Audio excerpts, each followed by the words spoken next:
Dear students, second same की आपकी lesson second की आज थर्ड वीडियो है। आज हम चोल वंश के बारे में पढ़ने वाले हैं।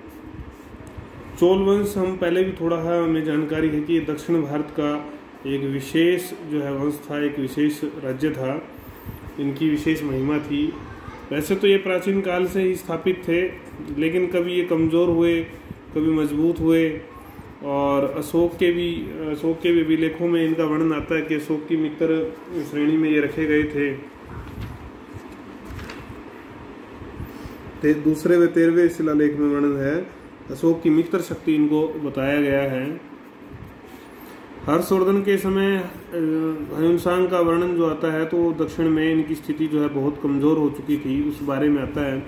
क्योंकि उस समय जो मजबूत शक्तियाँ थी वो थी आपकी पल्लव और चालुक्य। पल्लवों ने इनको हरा दिया था और इनका राज्य छीन लिया था, लेकिन 9वीं सदी में फिर ये उभर कर आए और 1200 ईस्वी तक छाए रहे इतिहास के ऊपर दक्षिण भारत के। तो सबसे मजबूत शक्तियों में ये रही। ये हमने प्रारंभिक इंट्रोडक्शन पढ़ा इनका।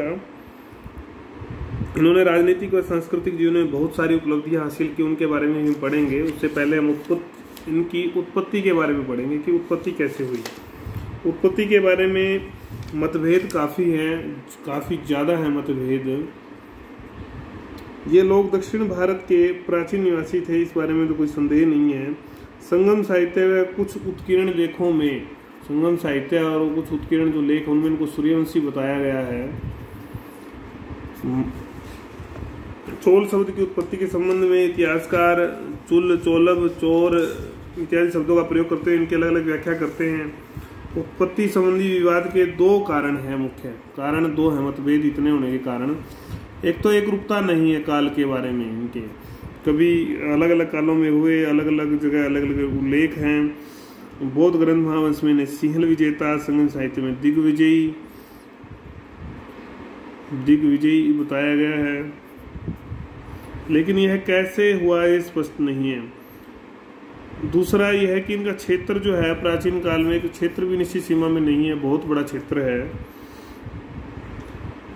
इनका मूल निवास विवाद का विषय बन जाता है। हाँ, इतना स्पष्ट है कि 850 ईस्वी के बाद तुंगभद्रा नदी के दक्षिण में इनका शक्तिशाली राज्य स्थापित हुआ। तुंगभद्रा नदी के दक्षिण में ये स्पष्ट है। तो उसके बाद गौरवशाली जो इतिहास की इनकी एक श्रृंखला चलती है वो हम इस सारे में पढ़ने वाले हैं। तो जिसने वंश की जो स्थापित किया उसके बारे में भी हम पढ़ेंगे।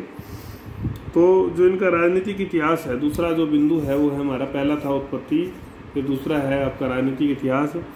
वैभव ठीक है कि एक जैसा नहीं रहा, हर समय हम पढ़ के आए हैं, कभी कमज़ोर थे, कभी मजबूत थे। पल्लवों ने प्रमुख शक्ति के रूप में उभरे थे। पल्लवों ने इनको जो है जीत लिया था, हरा दिया था इनको। इन परिवर्तन के दौर आते रहते हैं और परिवर्तन का दौर आया, चोल संगठित हुए। पहले वो आम नागरिक थे, फिर सामंत बने। धीरे धीरे उन्होंने अपनी स्थिति सुदृढ़ की और पल्लवों की स्थिति इस समय में कमज़ोर हो रही थी, क्षीण हो रही थी। और इसका लाभ उठाकर पहले जो शासक बनते हैं वो है विजय आदित्य। चोल साम्राज्य के पहले स्वतंत्र राज्य स्थापित करने वाले शासक थे। इन्होंने अपनी जो राजधानी है वो तंजौर को बनाया। 2 अंक में क्वेश्चन आ सकता है ये कि कौन संस्थापक था और कौन सी राजधानी बनाई गई। इन्होंने बड़ी कूटनीति से काम लिया। पांड्य और पल्लवों का झगड़ा हो जाता है, संघर्ष हो जाता है, उसमें पल्लवों का साथ दे देते हैं और उनसे मित्रता स्थापित कर लेते हैं।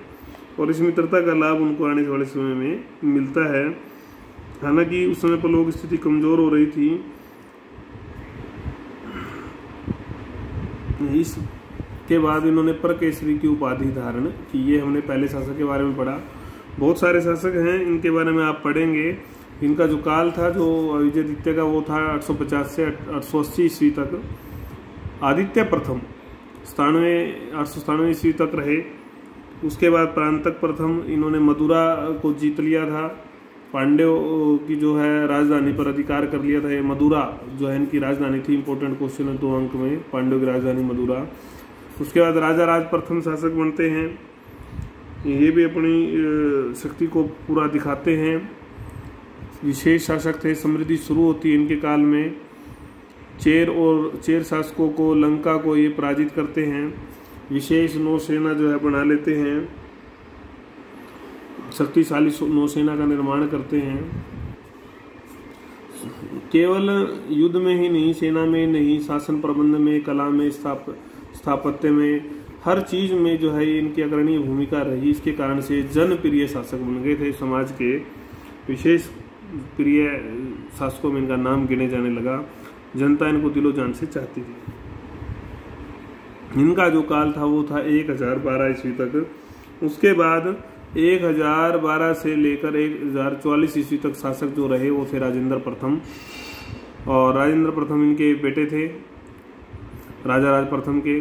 इन्होंने कई क्षेत्रों को जीता, जिनमें चालुक्य, पांड्य, केरल, वनवासी के कदम्ब, उड़ीसा, गोंडवाना क्षेत्र, ये सारे क्षेत्रों को इन्होंने जीता। लंका को भी जीत लिया।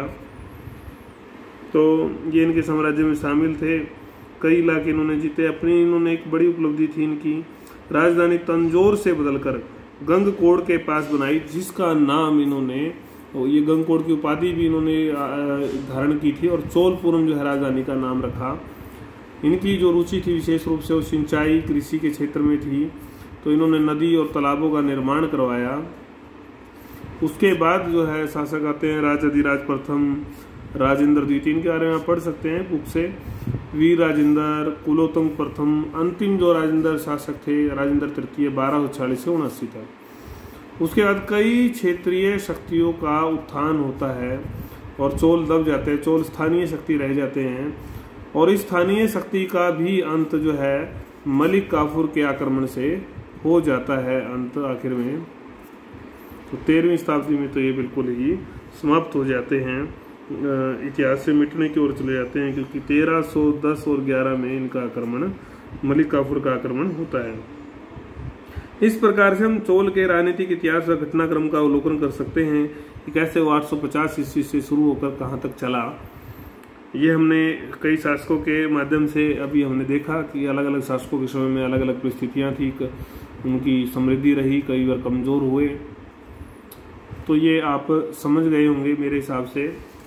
कोई अगर बात रह गई है तो आप पूछ सकते हैं। अब बात करते हैं अन्य क्या उपलब्धियां इनकी थी शासन के संबंध में। ये विशेष है शासन। 16 अंक में जब क्वेश्चन आएगा तो वो ये आता है कि चोल साम्राज्य के बारे में बताते हुए इनके शासन प्रबंध की विशेषताएं लिखिए। तो ये विशेषताएं आपके 16 अंक में आ सकती हैं।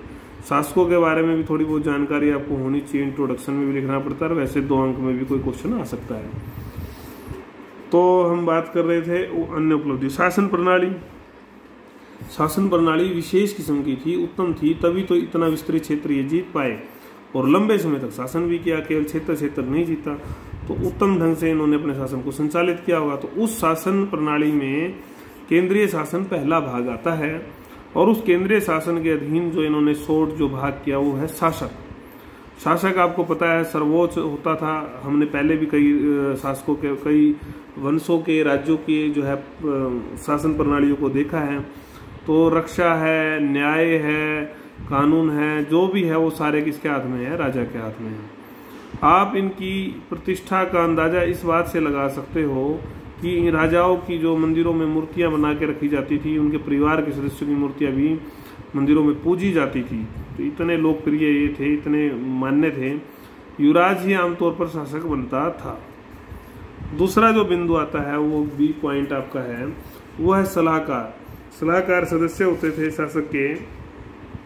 शासक स्वयं अपने स्तर पर राज्य नहीं चला सकता था, उसकी सलाह के लिए एक परिषद होती थी। 3 अधिकारियों का विशेष रूप से उल्लेख मिलता है, जिसके नाम इनकी भाषा में ओले नायके। ओले नायके का मतलब था प्रधान सचिव। आज भी सचिव होता है, प्रिंसिपल जो सेक्रेटरी है उसको बोलते हैं प्रधान सचिव। इसको बोलते थे उस समय, तो वहाँ पर ओले नायके। ये याद रहना चाहिए आपको। पेरुदस्य, पेरुदस्य क्या होता था आपका? एक प्रधान कर्मचारी प्रमुख। और तीसरा होता था विधेय चिकारित, ये कार्य प्रेषक। तीनों का ही काम क्या होता था? राजा की जो आज्ञाएं हैं उसकी पांडुलिपि बनाना। पांडुलिपि क्या होता था? उनको लिखना, ठीक है, एक पत्थर पर, जो भी चाहे तांबे का था, किसी भी चीज के थे, जो भी उस समय वहां पर चीज यूज होती होगी, उस चीज को, वो आज्ञा को उस चीज पर लिखते और उसको रिकॉर्ड में रखा जाता। फिर राजा की आज्ञाओं को इनके पद कई बार वंशानुगत भी होते थे। वेतन के रूप में इनको जमीन दी जाती थी। तो ये था सलाहकार परिषद। दूसरा जो बिंदु है केंद्रीय शासन का वो है प्रांतीय शासन। साम्राज्य ठीक से चले, उचित तरीके से चले, आसानी से चले, उसके लिए शक्तियों का विभाजन जरूरी था। तो शक्तियों का विभाजन करने के लिए इन्होंने प्रांतों को बोलते थे वलनाडु। 2 अंक में आ सकता है कि इस चोल में प्रांतों क्या बोलते थे। तो वलनाडु का जो मुखिया आमतौर पर वो तो या तो राज परिवार का सदस्य होता था या किसी पराजित शासक को भी बना दिया जाता था, उसको थोड़ा सम्मान देने के लिए और शासन थोड़ा ठीक चले इसलिए। उसके बाद फिर कमिश्नरी, प्रांत के बाद कमिश्नरी को बोलते थे कोटम। जैसे आज हिसार जो है कमिश्नरी, इसमें 5 जिले आते हैं, आपके पता हो तो आपको। तो हिसार, फतेहाबाद, सिरसा, जींद, भिवानी। तो इसी तरह से जो है कमिश्नरी में कोटम, इनको बोलते कोटम। कोटम के बाद नाडु, नाडु को जैसे जिला हिसार हमारा, तो वलनाडु, कोटम, नाडु, ये आपको ध्यान रहना चाहिए, 2 अंक में कई बार आता है। तो ये इकाइयाँ थी प्रांतीय शासन में। उसके बाद आपका स्थानीय शासन आता है। दक्षता से चलाया, पूर्ण दक्षता से, इसीलिए विशेष शासन था इनका। निपुणता से चला, साम्राज्य शक्ति का प्रतीक भी यही था स्थानीय शासन इनका। यहाँ पर चुने हुए प्रतिनिधि, खासकर ग्राम और नगर की जो संस्थाएं थी, चुने हुए प्रतिनिधि जो है शासन चलाते थे। स्वायत्त शासन होता था। तो उर जो 2 संस्थाएं थी वेरी इंपॉर्टेंट। उर आम लोगों की संस्था थी और एक सभा होती थी। सभा जो थी वो संस्था कैसे के लोगों की थी, अग्रहार या ब्राह्मण लोगों की थी। स्वायत्त शासन मतलब इनको क्या क्या अधिकार थे, शांति, राज्य में अपने इलाके में शांति स्थापित करनी है, न्याय देना है, शिक्षा देनी है, सफाई है, ये सारे काम इनका ही अधिकार क्षेत्र में आते थे। हालांकि सरकारी अधिकारी जो है आय व्यय का निरीक्षण, इनका जो परीक्षण भी, ये काम ठीक से सारे कर रहे हैं नहीं कर रहे, ये सब चलता रहता था। इस सारी अच्छी व्यवस्था को देखकर चीनी लेखक चाऊ बुआ इस गांव के शासन को लघु गणराज्य का नाम देते हैं। इतना अच्छा ये स्वतंत्र गणराज्य था, इतना अच्छा शासन यहाँ पर चलता था। तो ये बात हमने की। अब आपके स्थानीय शासन की, ये हम पिछले जितने शासकों के, जितने वंशों के हमने पढ़े हैं उनमें हमने ऐसे ही पढ़ा है। और उसके बाद आमतौर पे हम पढ़ते हैं राजस्व प्रशासन। राजस्व में अगर हम बात करें तो आपका आता है कि मुख्य आय का साधन, मुख्य आय का जो साधन था सभी में उस समय भूमि कर ही था। और भूमि कर की जो दर थी वो थी 1/3। 2 अंक में आ सकता है कि चोल राज्य में दर कितनी थी, 1/3।